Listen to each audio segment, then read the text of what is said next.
Bem-vindos ao segundo episódio aqui do nosso podcast, que na verdade ainda não tem nome, portanto ainda estamos aqui a tentar determinar qual o melhor nome para este podcast, mas no entanto estamos a correr com episódios e isso é o mais importante de tudo. O primeiro episódio... Estamos a correr, mais ou menos. Cada outro episódio eu disse assim, para a semana vai sair episódio. E, entretanto já passou um mês que eu fui lá ver. Já Pois, fomos outro vídeo há um mês. mas isso só prova que os nossos espectadores não estão atentos, porque se tivessem, eles tinham-nos avisado. Exatamente. Falta um episódio esta semana. Exatamente. E portanto, pronto. Já estamos a falhar logo no segundo. Vocês falharam no vosso feedback, nós falhámos com o episódio. Exatamente. A culpa no fundo não foi nossa. Ok. Não, mas vamos tentar fazer melhor, não é? Vamos tentar fazer melhor, sem dúvida. Somos pessoas ocupadas. Sem dúvida, sem dúvida. Mas bem, para este episódio temos eventualmente mais temas controversos e sem ser controversos. O intuito do podcast é mesmo passar informação válida, educar as pessoas, ensinar as pessoas em temas ligados a treino, nutrição, suplementação e outras coisas que podem até nem ter jeito nenhum, mas que têm piada de falar. Certo? Certo, eu esqueci de pôr isto a dar o tempo. Não faz mal. Não faz mal. Não faz mal. Tu disseste que o outro tinha sido muito grande. Mas foi a estreia. Então Tu não é que faz disseste. mal. Não. É para cortar. Já do outro, eu queria fazer, eu ia para dizer isto, tipo, eu neste podcast não queria cortar nada, no outro eu tive que cortar para aí 2 ou 3 partes. Pois. E a Isto culpa às foi vezes tua. torna-se um bocado E a agressivo. culpa foi tua. Eu Isto de tive tempo repente na de língua. fitness passa para... Não, vamos continuar. Vamos continuar. Não há cortes, não há cortes. Não há cortes, neste não há cortes. Não vou cortar isto. Não Agora cortes olha. isto. Agora olha, agora fica. Então, podemos começar já. Podemos começar já. Já tipo, É já entrar não. a matar. Da outra vez já fizemos as apresentações. Já fizemos e a apresentação. tal. Exatamente. É Exatamente. entrar a matar. Pronto.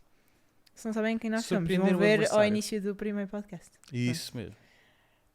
Então vá. Vou começar aqui já. Vou seguir. Siga a mesma ordem do outro. Siga a mesma ordem. Sim. Então, a questão aqui de treino. Eu tenho aqui a ponte que é: quantas vezes por semana devo treinar um músculo que quero desenvolver em específico? Ok. E essa, na verdade, é uma excelente questão. Eu já respondi Claro, várias... fui eu que a fiz.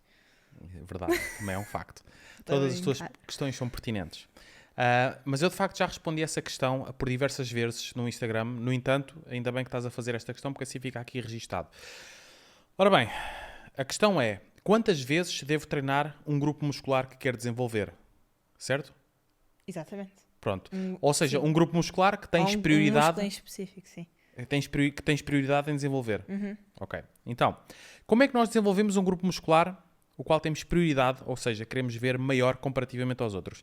Isto faz todo o sentido de fazer, ok? Não é estranho. Porquê? Porque há pessoas que, de facto, têm grupos musculares que estão um bocadinho mais atrás do que os outros, subdesenvolvidos, exatamente, e que podem querê-los ver maiores por uma questão estética ou até por uma questão funcional e da própria postura do próprio corpo, etc, ok? Portanto, faz todo o sentido isso. Isso deve-se a duas coisas: ou à falta de treino do músculo, ou à dificuldade que o músculo tem por natureza em se desenvolver. Quando ele tem dificuldade naturalmente em se desenvolver, deve-se principalmente à quantidade de ribossomas e mionúcleos que estão contidos naquele grupo muscular. E, portanto, tendo isso em conta, qual é que é a piada? Tu começas com ribossomas e mionúcleos e não sei o quê, e eu começo, Mas científico. o que é que acontece? Um músculo que tem menor quantidade de ribossomas e mionúcleos não vai desenvolver da mesma forma que os outros. Pode demorar um bocado mais a desenvolver ou ser mais difícil de desenvolver. Ribossomas são basicamente fábricas de proteínas, ok? E mionúcleos é algo que nós também desenvolvemos no nosso músculo quando treinamos. Quando submetemos o músculo à tensão mecânica, nós vamos aumentar a quantidade de receptores e mionúcleos e de ribossomas também. Portanto, pessoas que têm grupos musculares com menos ribossomas, mionúcleos e receptores androgénicos vão ter mais dificuldade em desenvolver esses músculos. Portanto, devem treiná-los mais do que o resto dos músculos do corpo se querem desenvolver esse grupo muscular. Posso Podem- fazer uma questão? Oh, preferes que não te interrompa? E deixa a questão para o fim, como na escola. É melhor deixar para o fim, sim. Força. Podem fazer, por exemplo, mais volume de treino para esse grupo muscular. Sabemos que o volume ideal para uma pessoa intermédia ronda 10 a 20 séries por semana por grupo muscular. Para uma pessoa que quer desenvolver um grupo em específico, pode até passar essas 20 séries por semana. Fazer, por exemplo, 25 séries, ok? 30 séries até. Depende do volume que ela aguentar. E qual é que é o volume que ela deve aguentar? É o máximo de volume para o qual fazer consegue para recuperar. Uhum. Exatamente.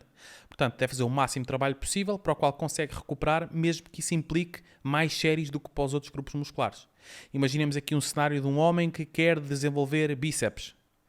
Se ele tem dificuldade em desenvolver bíceps, ele pode fazer, imagina, para um grupo muscular normal, 10 a 20 séries por semana para esse grupo muscular, mas para bíceps fazer até um bocadinho mais, ok?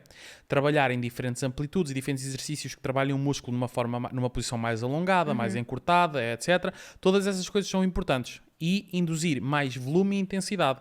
Intensidade progredindo na carga, volume aumentando a quantidade de trabalho. Fazendo estas duas coisas é infalível que o músculo vá crescer, ok? Qual é que era a tua questão? Pois, esse é o meu problema sempre. Eu depois Esqueceste da tua questão. Pronto.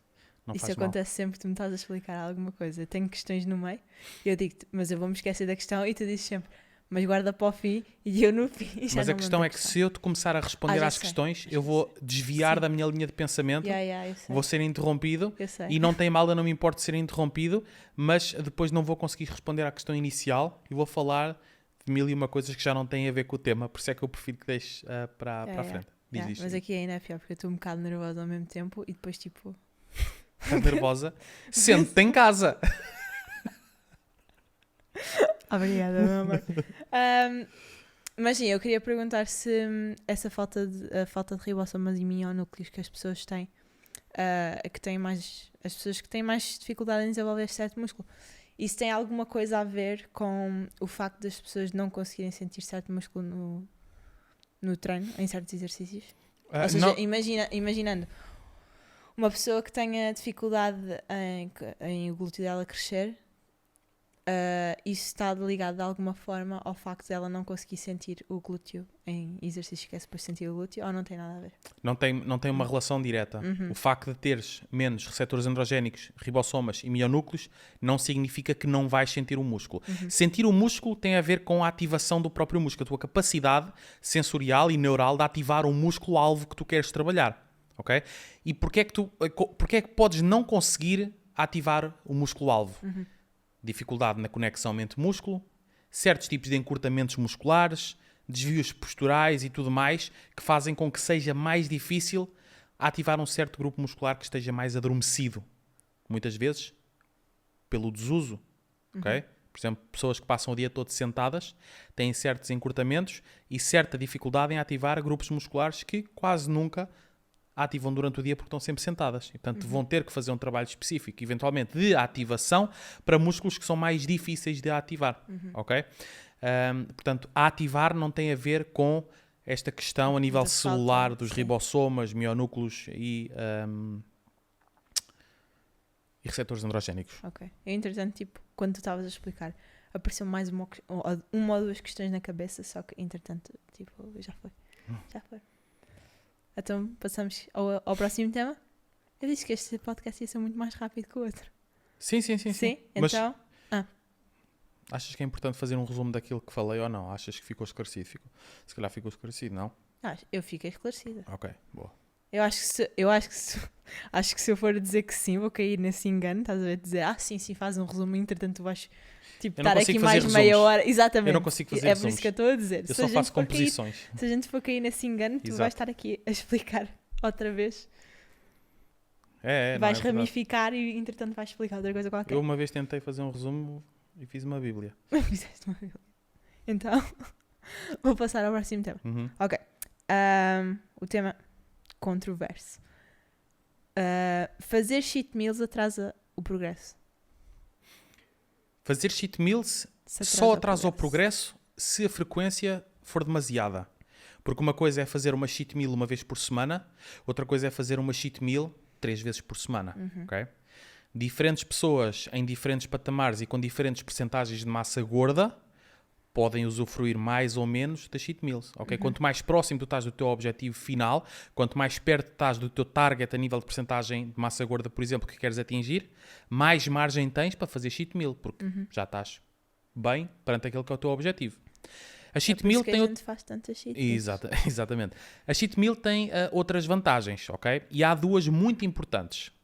Em primeiro lugar, é um boost metabólico. Okay. Um boost metabólico porquê? Porque quando nós fazemos dieta e envolvemos aqui restrição calórica para reduzir gordura, especialmente se ela for feita durante um longo período de tempo, nós vamos desacelerar o nosso metabolismo. E a cheat meal entra aqui como um boost a nível metabólico, ok? Portanto, pode ser positiva quando adotada de forma estratégica. Além disso, também oferece algo muito bom e não tem nada a ver com metabolismo. Tem a ver com sanidade mental. Para uma pessoa que está em dieta há muito tempo, fazer uma cheat meal, às vezes, dá-te aquele boost de motivação ou até alívio para, ok, já comi aquilo que queria, então agora posso voltar ao foco. Isto é um pau de dois bicos. Pois eu Porque ia te perguntar sobre há isso. pessoas que não se conseguem controlar Pois. e fazer uma cheat meal é motivo para pensarem perdido por 100, perdido por 1000, já que hoje comi porcaria, amanhã também se comer porcaria não faz mal, e no outro também, e depois acabam por deitar tudo por água abaixo. Portanto, é uma questão que é muito individual e temos que saber interpretar aqui qual é que é o comportamento de cada pessoa. Há pessoas que têm mais tendência para sofrer de compulsão, há pessoas que têm mais dificuldade em lidar com a comida, especialmente aquela que é mais apetecível ao seu paladar, e não conseguem conter-se perante aquilo que lhes aparece à frente. Para esse tipo de pessoas, moderem muito bem a quantidade de cheat meals que fazem. Para pessoas que lidam bem com isso e estão perto do objetivo final, ok, se calhar têm mais liberdade para fazer mais cheat meals. E achas que a pessoa... Ok, isso é óbvio que é assim para uma pessoa que esteja num processo de redução de gordura e de peso corporal. Ou de construção, de definição, de tonificação, whatever. Mas para uma pessoa que está num processo de aumento de peso e massa muscular. Excelente Achas questão. que se consegue... Claro que é uma excelente questão, Filipe. Estou a brincar. Mas achas que consegue safar ou que se deve safar com mais cheat meals? Porque eu sei que quando tu eras muito mais novo Eu ia contar isso. e alguém te deu com o conselho de vai 3 vezes ou 4 por semana ao McDonald's. Força, tu contas melhor que eu, por isso. Ok, Lá, eu ia agarrar nesse exemplo. Sim. Na minha opinião, entrar numa fase de bulk ou de crescimento muscular não é uma desculpa para fazer mais cheat meals. Uma dieta para aumento de massa muscular ou para redução de gordura deve ser exatamente a mesma. Mudam as porções. Mudam as porções. Queres crescer? Comes mais. Queres definir? Comes menos. Tu deves ter sempre uma alimentação saudável. Talvez em bulk tenhas mais liberdade, tendo em conta que tens um target calórico maior, para se calhar fazer mais uma cheat meal por semana. Então em vez de uma, se calhar fazes 2. Okay? Se for da tua preferência, se és uma pessoa que adora esse tipo de coisas e se te sentes bem com isso. Mas toda a gente adora esse tipo de coisas. Sim, depende. Eu, por acaso, não tenho essa necessidade. Eu sei que há pessoas que podem ter, eu não tenho muito essa necessidade. Mas, contando aqui uma história, isto aconteceu comigo, como tu estavas a dizer e bem, há uns anos atrás, bastantes anos atrás, mais... quase há 10 anos atrás. Quase há 10 anos atrás. Sim. Pá, há 8 anos atrás. 8? Não. 10 anos. Pai? Tinhas que idade? Não, eu estava na faculdade. Ah, então foi há 10 anos. Sim. Há 10 anos atrás. Qual faculdade? Em desporto já. Então foi há 10 anos. Quando eu estava... Quando eu estava na minha altura competitiva, eu contratei um treinador para me ajudar. Só que as coisas não correram muito bem. Correram bem de certa forma e mal de outra forma, mas eu passo a explicar. Era aquele senhor que estava sempre a tentar empurrar-te para fazer competições de bodybuilding? Sim. O que é que acontece? Eu competia em crossfit. Eu praticava muito crossfit e era atleta de crossfit. E eu contratei um treinador de culturismo. Porque eu estava numa fase do treino onde eu precisava de aumentar as minhas cargas máximas todas. Eu precisava de fazer treino de força, aumentar a carga e crescer. Porque eu comparava-me com os atletas que estavam lá fora. Inclusive, eu tinha estado lá fora e vi os atletas nos Estados Unidos a competir e eles eram todos do dobro do meu tamanho. Eu pensei, eu tenho que ganhar bifes maiores para competir com esta malta. E, portanto, o meu objetivo era desenvolver força, especialmente força máxima, não perder muita da capacidade cardiorrespiratória que tinha e crescer, ganhar tamanho. Quando eu contratei um treinador de culturismo, e porquê é que eu o fiz? Porque não havia treinadores cá em Portugal, na altura, que fossem muito como é que eu ia dizer? Não é conhecedores da modalidade CrossFit, mas é conhecedores da modalidade de CrossFit numa perspectiva de competição de alto nível, ok? Bons treinadores já havia. O que é que aconteceu? Eu realmente atingi um objetivo. O trabalho que ele devia ter feito, ele fez bem.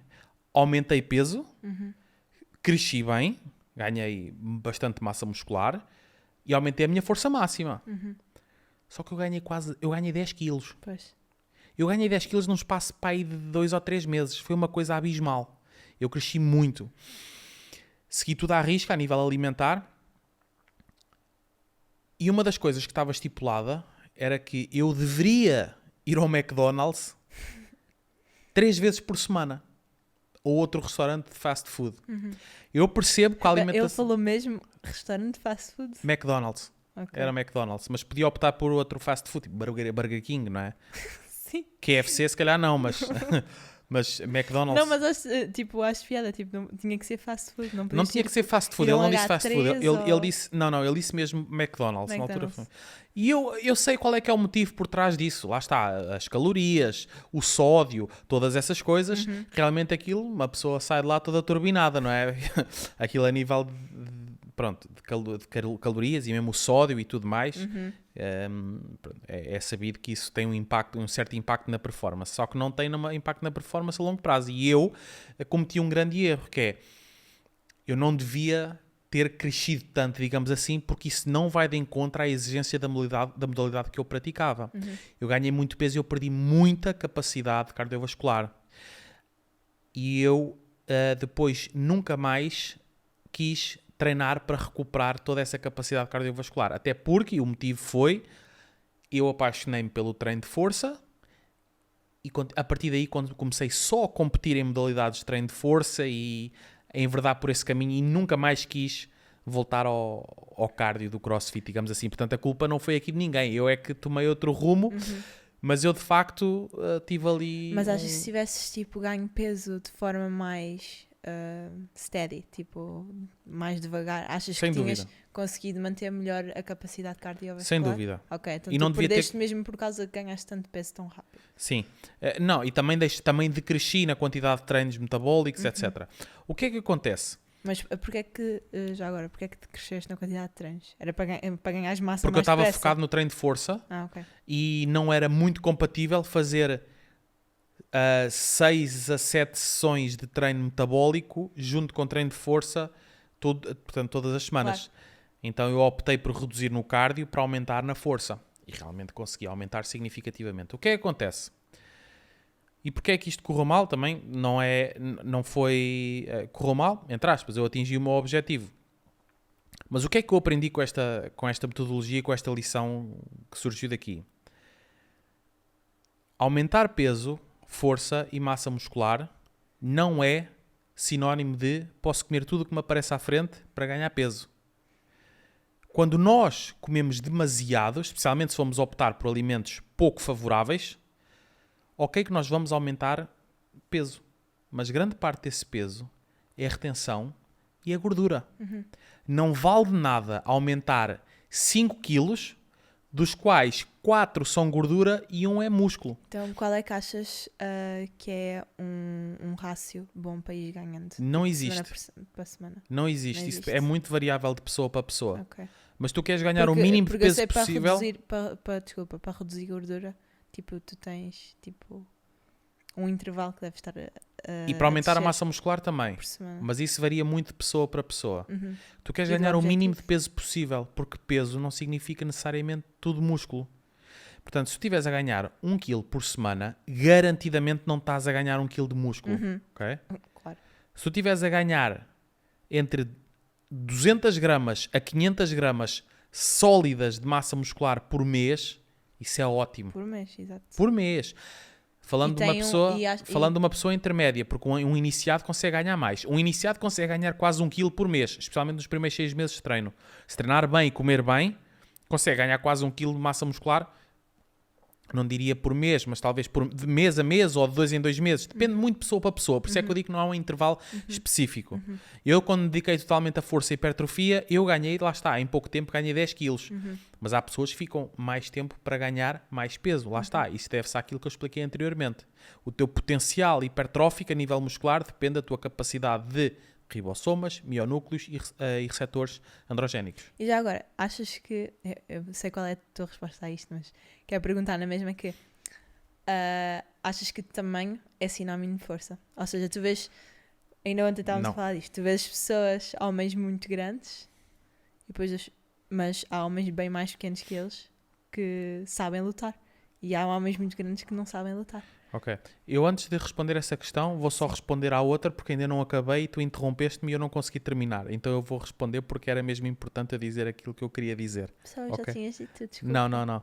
O que eu queria dizer, só para terminar o tema anterior, ligado ao fast food ou à comida menos favorável e ao aumento de peso, é que quando tu fazes refeições ricas em calorias e aumentas peso muito rápido, tu vais diminuir algo que é muito importante, que é a flexibilidade metabólica.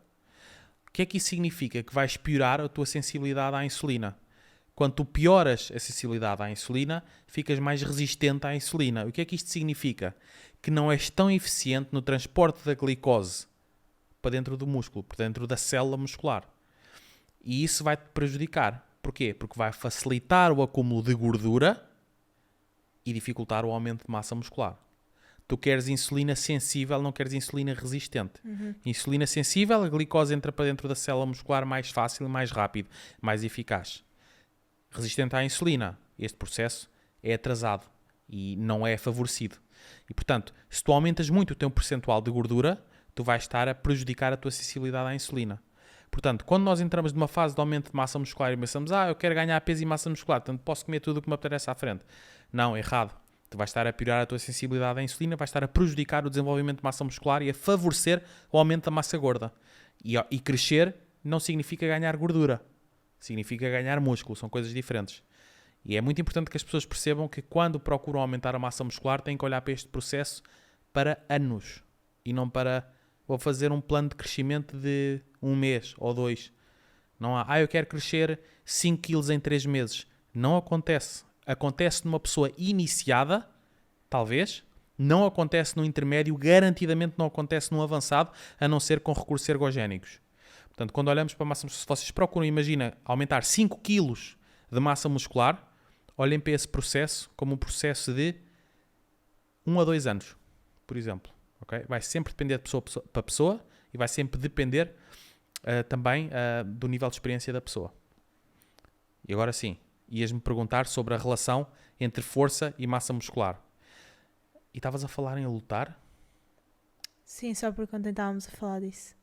Tipo, estávamos a falar que há muitos homens grandes, que só têm a tamanho. E há homens mais pequenos que eles que sabem lutar. Exato. E essa também, novamente, é uma boa questão. Quem diria?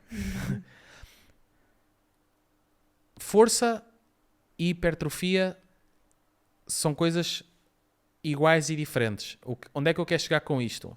O que eu quero dizer é que pode haver um sujeito que é muito forte e, no entanto, não é muito grande.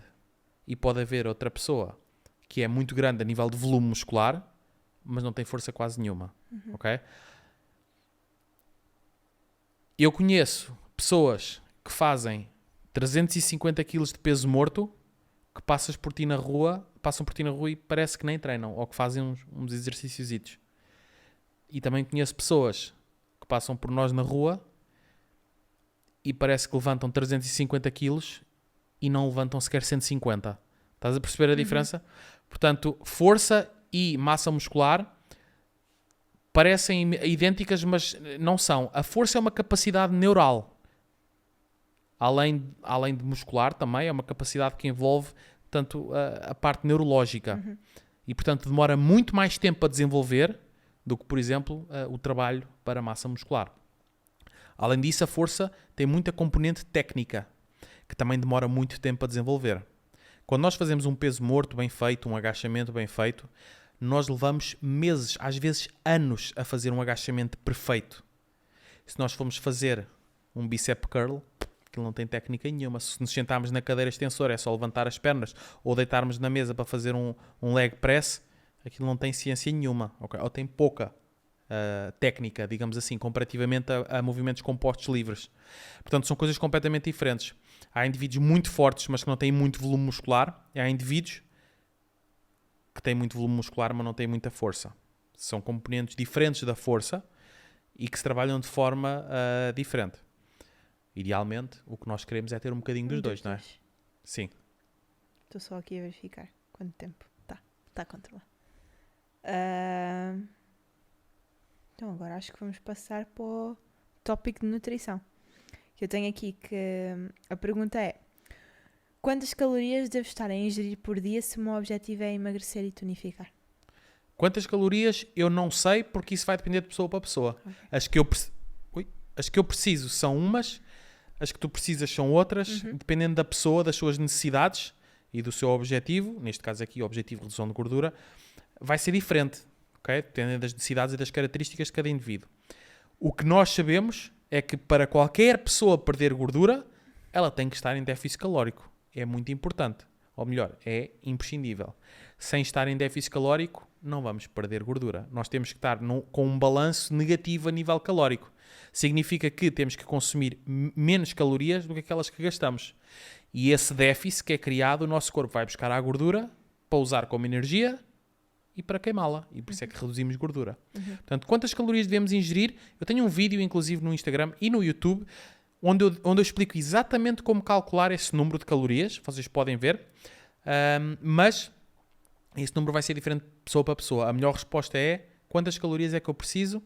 Preciso de um déficit calórico. Esse déficit por norma compreende 200 a 500 calorias de déficit, ok? Em algumas pessoas pode passar as 500 calorias, ok? Em algumas pessoas, mas para a grande, vasta maioria das pessoas, até 500 calorias de déficit é o ideal. Em casos é que passa às 500? Obesos, por exemplo. É obesos? Obesos. Ok. Mas, tipo, por alguma razão específica, eles conseguem aguentar um déficit maior porque têm mais gordura, têm mais reservas? Ok. Exatamente. Exatamente. Okay. Já está. Este tópico foi bem rápido. Pois foi. Pronto. Então, vai! Vamos ao jogo. Onde é que está? Está aqui. Vamos lá ver se eu não me confundo todo. É a BT. Eu da outra vez não tive, porque da outra vez a câmara morreu e eu não tive a oportunidade tipo, de mostrar o sinal. Pois foi. E estava só a dizer, está muito a giro este sinal. Eu queria ter feito um bocadinho também, só. Isto demorou bem tempo a pintar.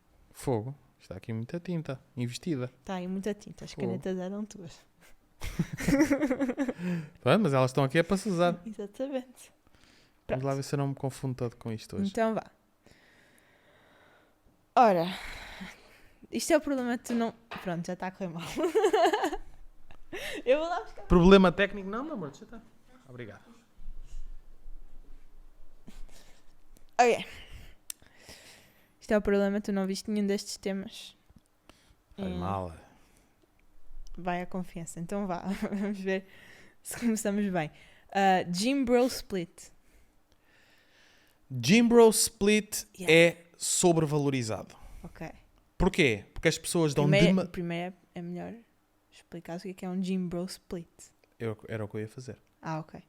Gym Bro Split é sobrevalorizado. Okay. Repetindo. E porquê? O que é um Gym Bro Split? É uma divisão onde, por norma, trabalhamos cada grupo muscular uma vez por semana. Por exemplo, segunda, peito, terça, costas, quarta, pernas, quinta, descanso, sexta, ombros, ou o que seja. By the way, não querendo interromper, mas interrompendo, é para dar uma explicação mesmo rápida, porque é assim que é o jogo. Ok. Esta divisão e esta rotina podem funcionar sem dúvida alguma.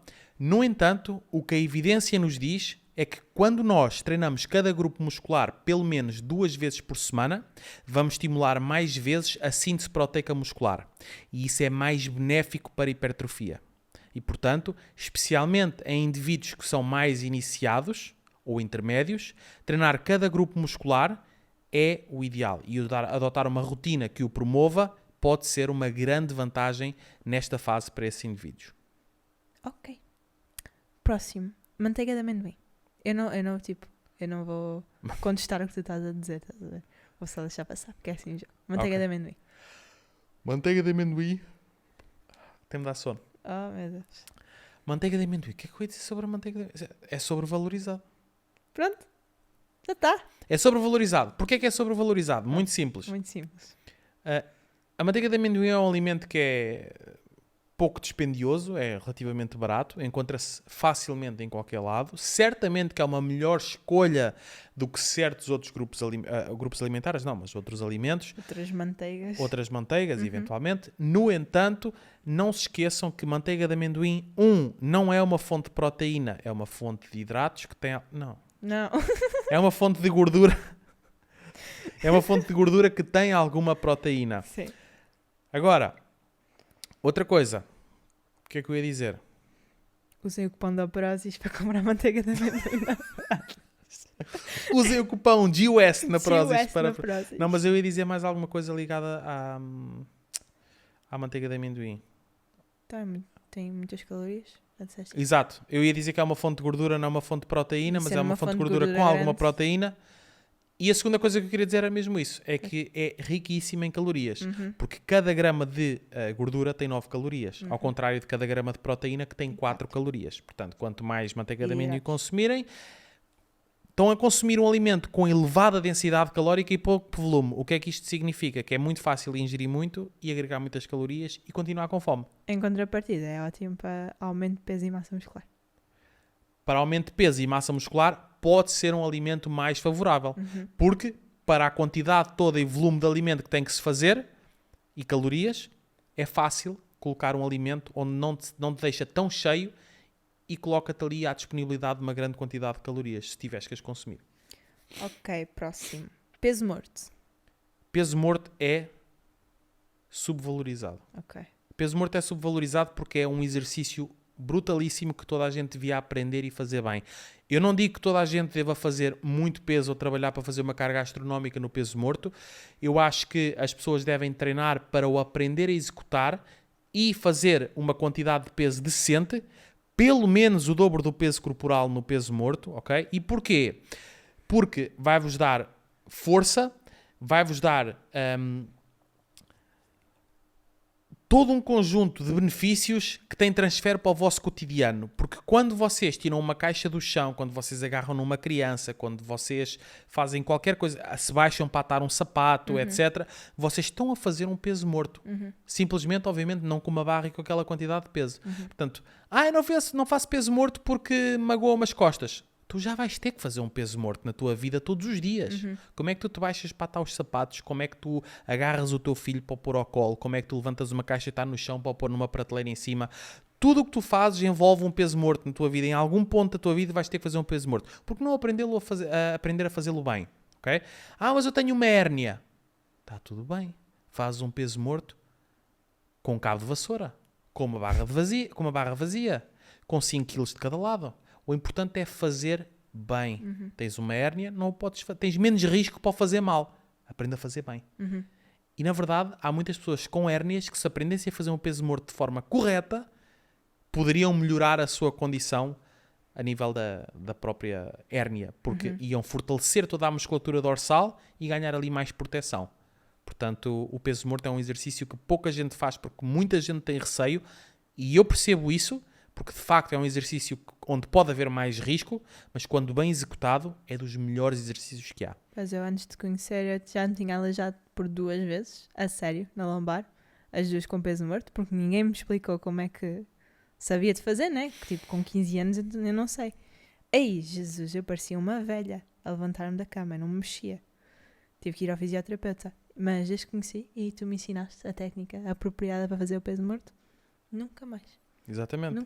É tudo uma questão de técnica. É uma questão de técnica. E lá está, eu acho que nem toda a gente tem necessidade de ter que fazer um peso morto com não sei quantas centenas de quilos. Eu acho que isso é desnecessário e acho que aumenta muito o risco para a maioria das pessoas. Para o average Joe que só quer estar em forma, não acho necessário, mas acho necessário aprendê-lo, fazê-lo bem e levantar pelo menos 2 vezes o peso corporal. Se pesas 80, tens que levantar 160. Okay? Eu não faço isso. Isso deve ser para homens. Não. É? Isso deve ser para os homens. Não, para senhoras também. Para senhoras também. Lá está. Não é uma coisa que seja imprescindível, mas dá-te ali uma baseline a nível de força que transfere para tudo o que tu fazes e até para outros exercícios. Repara, se tu tiveres um peso morto mais forte, tu vais fazer melhor as remadas, não só com barra, mas as unilaterais e tudo mais, porque só o fato de conseguir suster aquela carga e passar pela posição toda, ganhas um conhecimento de como o teu próprio corpo se articula no espaço e funciona e como é que tu tens que te mexer para levantar as coisas bem, sem ter dor, e fortalecer os músculos que no teu corpo fazem isso. Pá, fazer um peso morto pesado é uma aprendizagem corporal incrível. Achas, qual é que é... Não digamos superior, porque o superior eu sei qual é, mas qual é que achas que é melhor, pronto? Saber fazer um peso morto ou saber fazer hip thrust? Hip thrust não tem nada que saber. Não tem nada que saber. Não tem técnica. Não, eu não estou a dizer que é difícil, mas eu estou a dizer, tipo, qual é que tu priorizavas? Para mim, peso morto.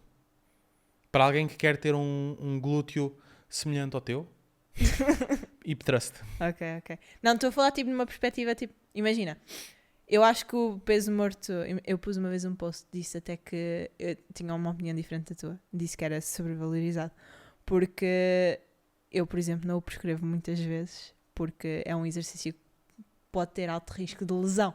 Então eu prefiro que as pessoas façam hip thrust em vez do peso morto. Concordo. Ou outros exercícios de hinge em vez do peso morto, por uma questão de evitar a lesão. Então também é tipo para contar com essa perspectiva também. E então entre o peso morto e o agachamento. São exercícios, são padrões de movimento completamente diferentes. É que assim, uma mas coisa se tu tivesse escolher um... Tenho uma pergunta se comparares o peso morto com o hip thrust, Sim. são movimentos de flexão e extensão de anca. Faz sentido. O agachamento também tem, não é? Mas é um padrão de movimento diferente, que envolve mais flexão da articulação do joelho.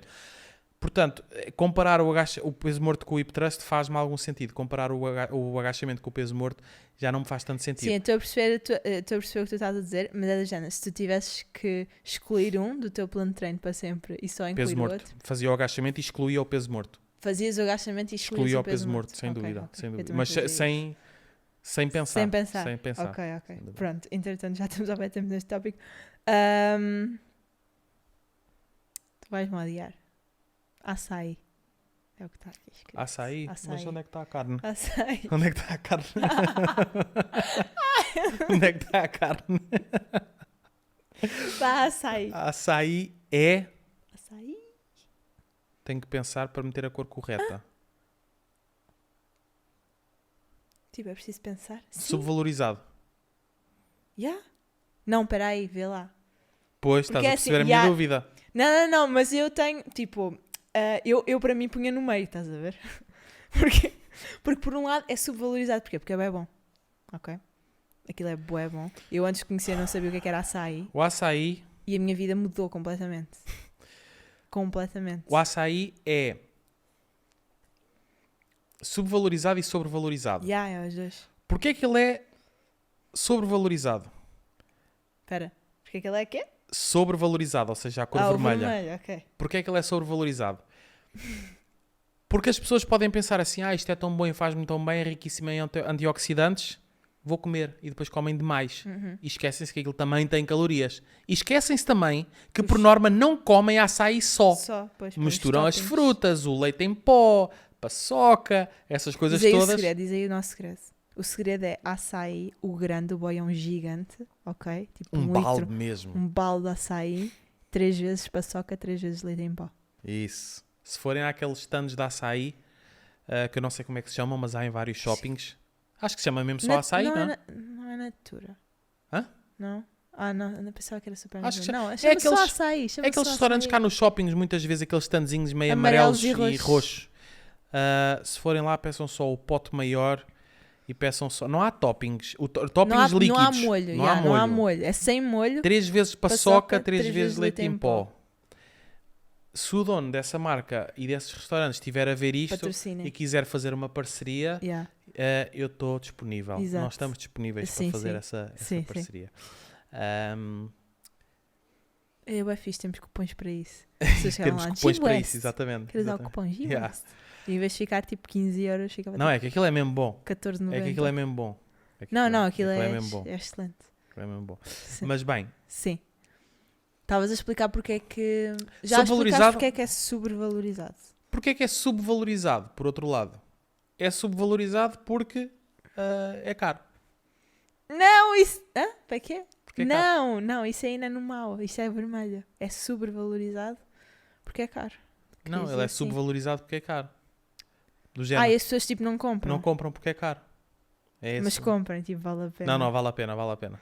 Mas é que eu fiz as contas na quantidade de dinheiro que a gente estava a gastar em açaí. Não, esquece. Eu não Agora a quero- gente nunca sai de casa, Eu não quero né? fazer Porque essas vivemos no contas. paraíso. Mas tipo, Nós já comprámos. nós já comprámos muito açaí. Nós íamos lá para aí umas 3 vezes Nós por semana estávamos a ou gastar 4. um salário mínimo em açaí. Então, nós íamos lá. Dia sim, dia não. Yeah. E nós íamos, tipo, saíamos, E íamos ao comeres. H3, saíamos Yeah. do H3 e íamos Vamos ao lá. açaí. Sai mais barato ir a um restaurante bom. É mesmo. É mesmo. Bem, próxima. Só há mais um no jogo. Só há mais um. Eu disse a mim própria que ia só ser 5. Eu estou a escolher. Porque eu tenho aqui vários. Em honra do vídeo que tu puseste hoje, treino de pernas nos homens. Treino de pernas nos homens. Com sono. Eu dou-te sono. Desculpa. Eu aborreço-te. Não dás... É a não, minha voz. esses temas é que me dão sono. E a culpa não é tua. Não, a culpa é tipo, é que nós temos este janelão deste tamanho que só podemos filmar à noite. É verdade. Porque não há cortinas para este Também é verdade. janelão e a gente também não quer pôr, né? Não é verdade. E é por isso que estamos com sono. É verdade. É É por causa verdade. disso. Não, mas bem, bora. Treino de pernas nos Para homens homens. é completamente subvalorizado. Exatamente. Subvalorizado. É, exatamente. Porquê? Porque os homens dão prioridade ao tronco. Porque as pernas estão tapadas com calções. Ok? Nenhum homem chega ao espelho e deixa a t-shirt e tira as calças. Olha esta perna. Ou melhor, há de certeza homens fazes. assim. Mas Tu são fazes poucos. para mim. Sim, mas eu tiro tudo, não é só. Não, tu fazes tipo, olha que esta perna. Mas tu fazes pior, olha que esta perna nem treina aqui. Ele tem um pernão. Tu tens uma perna. Presunto, pata Quem negra. me dera. Uma pessoa esforça-se tanto e tu não treinas a perna. Sabes E porquê? a tua- porque Tenho mais treinar quantidade de. ribossomas e mionúcleos. E. Receptores? Androgénio. Androgénico. Possivelmente. Tenho que fazer aqui uma biópsia para analisar. Mas bem, fora de brincadeiras. Sim. É completamente subvalorizado. Mas isso trata-se muito... Não é que seja bom ou que seja mau. É simplesmente uma questão de preferência pessoal. A maioria dos homens prefere desenvolver o tronco porque é aquilo que vê mais ao espelho e por uma questão de autoestima e autoconfiança ter um tronco mais desenvolvido. Sim, só que ok? depois fica mal. Fica Não, mal sem teres dúvida, o sem dúvida. tronco Não, é assim. desenvolvido. Eu compreendo que um homem possa querer desenvolver mais o tronco. Mas daí a não treinar pernas é ridículo, ok? Ok, se calhar se treinas 4 vezes por semana, fazes 3 treinos de tronco e 1 de pernas, tranquilo. Agora, treinas 4 vezes por semana e não fazes um treino de pernas, nunca, É o inverso das senhoras. é ridículo. É basicamente. ridículo.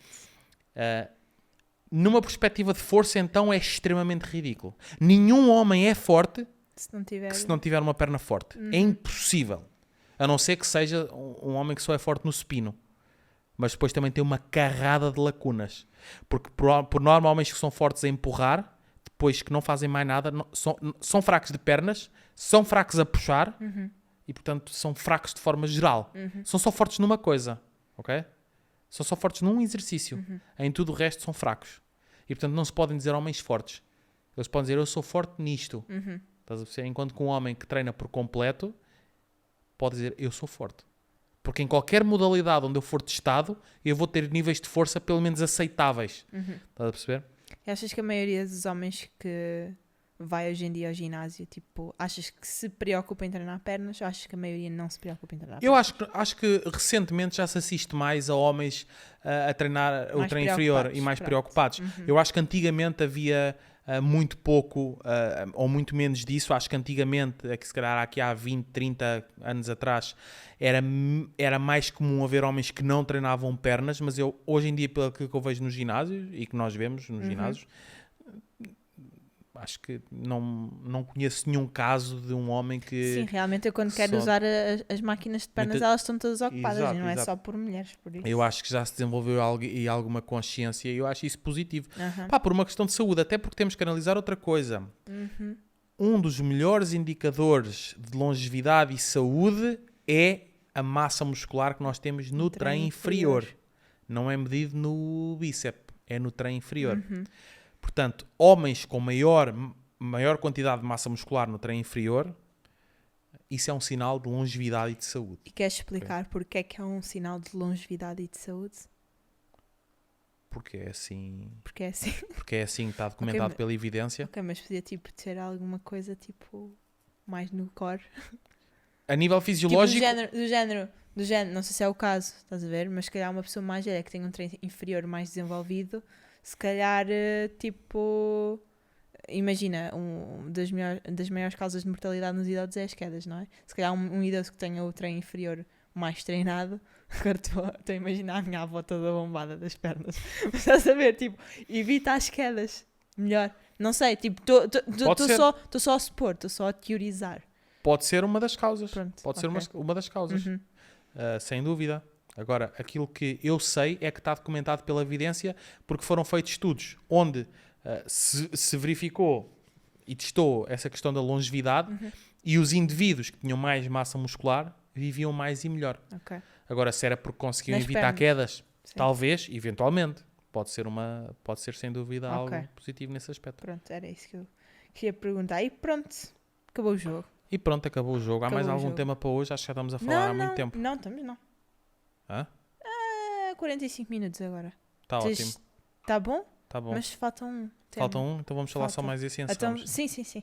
Então, que conselho darias ao teu eu com 16 anos? Primeiro sobre treino, estás a ver? E depois sobre, tipo, a vida, no geral. Que conselho é que eu daria ao meu eu com 16 anos? O maior conselho... Fiz tudo perfeito. O maior conselho que eu daria ao meu eu com 16 anos era: não ouças conselhos de pessoas que não têm o que tu queres ter ou que não estão onde tu queres chegar. Este era o maior conselho que eu dava a mim próprio com 16 anos. Até porque tu dizes hoje em dia que tudo o que tu te arrependes na tua vida foi fruto de ter seguido conselhos de outras pessoas sem ser Eu só me arrependo de duas coisas: das decisões que não tomei e que não agi, e das decisões que eu tomei baseado em conselhos alheios ou opiniões alheias. Não houve nunca uma decisão que eu me tivesse arrependido que partiu de mim próprio. E houve delas que correram mal. Mas eu prefiro viver com essa aprendizagem dos meus erros do que ou não agir ou fazer alguma coisa em prol do que me disseram para fazer e seguir. Não é uma ordem, mas é um conselho alheio. E infelizmente eu acho que a grande maioria dos jovens vive isso. Passa a vida a seguir conselhos de outras pessoas, então ele torna-se a pessoa que as outras pessoas querem que ele seja, em vez de ele se tornar a pessoa que ele quer ser. E a maioria das pessoas que faz isso só se arrepende quando já tem uma idade onde é difícil voltar atrás. Porque se tu estudas o que os outros querem que tu sejas, se tu vais ter o trabalho que os outros dizem para ter, se tu vais seguir os conselhos, se vais seguir os conselhos que os outros dizem que tu deves, portanto, fazer a nível de estilo de vida e de concepção de pessoa em si e de valores, quando tudo der errado, tu já vais ter pai 40 anos e aí vai ser muito mais difícil dar a volta. Estás a perceber? Portanto, eu prefiro fazer tudo por mim e à minha maneira. E felizmente, hoje em dia estou num patamar onde eu não dou ouvidos a ninguém. E aprendi isso da pior forma. A dar ouvidos aos outros e a errar por causa de ter seguido conselhos alheios. E conselhos alheios são muito bons. Quando a pessoa que te está a dar os conselhos está onde tu queres estar ou tem aquilo que tu queres ter. Se queres andar de Ferrari, não ouças conselhos de quem anda de Opel Corsa. Se tens uma visão de... Dando o asterisco, não tem mal nenhum quem anda de Opel Corsa. Não tem mal nenhum. Isto não se trata do carro. Trata-se de mentalidade. É aquela velha máxima do... Se tens uma mente de 1 milhão, não ouças opiniões de menos de 1 cêntimo. Estás a perceber? E esse seria o meu conselho para mim com 16 anos. E eu tomei decisões de forma errada que não vou poder voltar atrás e é impossível eu alcançar certos sonhos que eu tinha porque eu ouvi e deixei-me influenciar por pessoas. E não vou conseguir recuperar. Nem vou conseguir alcançar isto. Pois pode ser tema para outro podcast, não vou estar a alongar-me sobre esse tema agora aqui, mas eu nunca na minha vida vou conseguir concretizar certos sonhos, e neste caso aqui estou a falar de um em específico, tu provavelmente sabes qual é que é, eu nunca vou conseguir alcançar isso. E foi porque eu ouvi as outras pessoas. Então eu acho que se eu tiver... Certamente que nós ouvimos as outras pessoas, seguimos conselhos alheios e às vezes corre mal e está tudo bem, seguimos a vida e tudo mais e depois chega a certo ponto onde, ok, se calhar não sigo mais porque não dá bem, vou seguir a minha própria estratégia e tal e coisa, foi o que eu fiz. Mas em relação a certas coisas, depois não podes voltar atrás. Isso aconteceu comigo. E a partir daí, quando eu caí na realidade em mim próprio de que eu perdi esta oportunidade, nunca mais vai vir, eu nunca mais ouvi ninguém. Nunca. E tomei todas as decisões por mim. Umas melhor, outras pior. Mas aquelas que foram piores, eu só aprendi e melhorei. E, portanto, tomem as vossas próprias decisões de forma consciente. E se vocês estiverem dispostos e conseguirem lidar com as consequências negativas dessas ações, vivam com isso. Exato. Eu quero isto. Ok, se correr mal, consegues lidar, tens arcabouço para lidar com as consequências negativas? Tens? Go for it. Faz isso, escolhe isso, vai por aí. Se correr mal, não sei se consigo. Não tens? Então, pensa na tua estratégia de outra forma. Okay? Esse é o meu maior conselho. Para o meu eu com 16 anos e para outras pessoas que tenham 16 anos. E é isso. 16 anos e não só. A verdade é que a maioria dos jovens hoje em dia começa a tomar decisões importantes já com pai 30 anos. Portanto, serve para qualquer pessoa. Para qualquer pessoa. Yeah. E pronto. E acabamos com esta nota. Não sei se queres fazer o outro. Não, é mesmo isso. É mesmo isso. Terminamos mais um episódio que eu acho que foi bastante positivo. Correu melhor que o outro. Correu melhor que o outro. Correu melhor que o outro numa perspectiva de preparação de todo o espaço e de... sim, coisas... isso ok, mas isso é backstage, Exato. As pessoas não querem saber. Exatamente. Agora Foi muito mais positivo, rápido. foi muito positivo. Sim, estamos aqui com 51 minutos. Ok, perfeito, impecável. Então pronto, até ao próximo e... Diz Tchau. aí uma cena. Não, diz aí uma cena. Uma cena?